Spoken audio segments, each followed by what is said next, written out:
Oh my god, I can't believe my land is being taken to build more houses and factories. This is awful. My land is mine. I don't want to give it up, but I'm being forced to let it be used for the rapid population growth instead of my crops. In the way of Buddhism, you should let go of your possession of land, as it brings you suffering.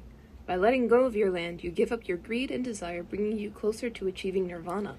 So, what do you mean?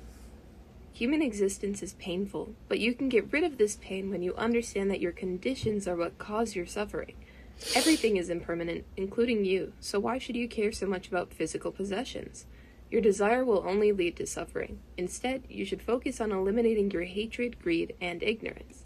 If you fail, you will have to try again after your rebirth. So, I should just give up my land? Yes. Having this desire to own land will cause you suffering in this life. You must accept that nothing is permanent, and instead you should focus on doing good deeds to promote good karma in your life. This, with your removal of greed, ignorance, and hatred, will allow you to achieve nirvana in this life.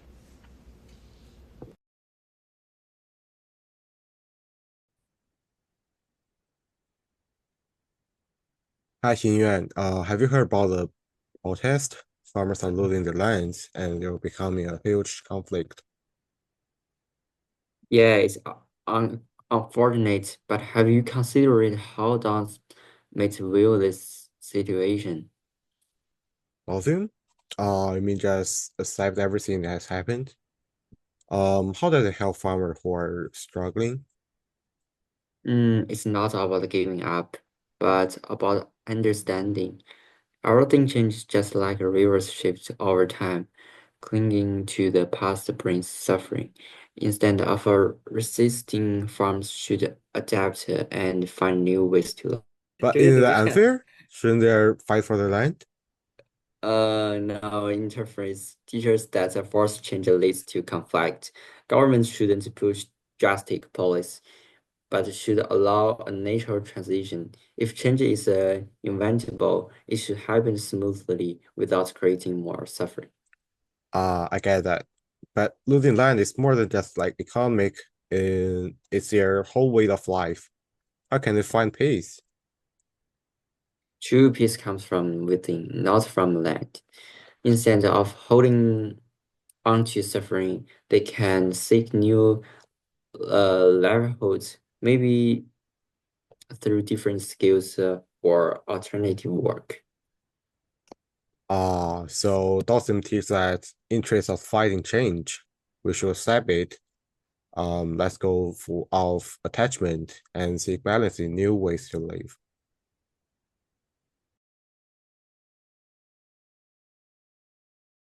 Kim, have you seen the recent report on famous longs their land? This procedures are tagging instant. Oh, you mean farmers losing their land? Yeah, it's a huge problem. When people are losing their land, they lose their livelihood. But have you ever thought about how Confucianism offered a solution for that? Confucianism, you mean forcing on moral and humility? How would that help? Yeah, focusing on morals and harmony will help. Well, for the starters, I mean, Confucianism can teach 仁政, which is benevolent governance, that rules should care for rulers should care for their people, not just economic growth or the others. If leaders also act with religiousness, which is 义政, they will ensure fair compensation or alternative livelihood for their farmers. This sounds great in theory. But what about the big landowners who just want to Profit? Yeah, that's where Confucian's ethics comes in. 君子有责 is a ethic in Confucianism, which is a noble person has responsibilities. So wealthy landowners should be guided by moral duty to support their displaced farmers, either by offering a fair employment, a land sharing program, or even charity. So it is about everyone playing their role with integrity, but that happening to the farmers once they're displaced. You can't just rely on the goodwill. Yeah, it's like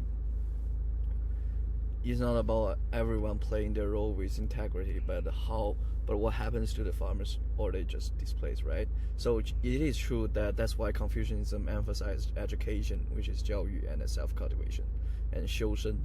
The government could provide training programs to help farmers to develop their new skills, so they are not just left behind in the changing economy. So it is just about aligned. It is about dying and purpose. If people feel value and support, they are lost reminded. Yeah, it's all about dignity and purpose. So exactly, social harmony, which is 和 in Confucianism, comes with everyone, from rulers to citizens, fulfills their rules with compassion and responsibility.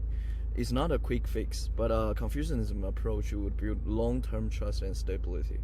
I like that. Maybe we need more philism in politics. Yeah, more philosophers in politics will help, or just more ethical group who rules the world, I guess.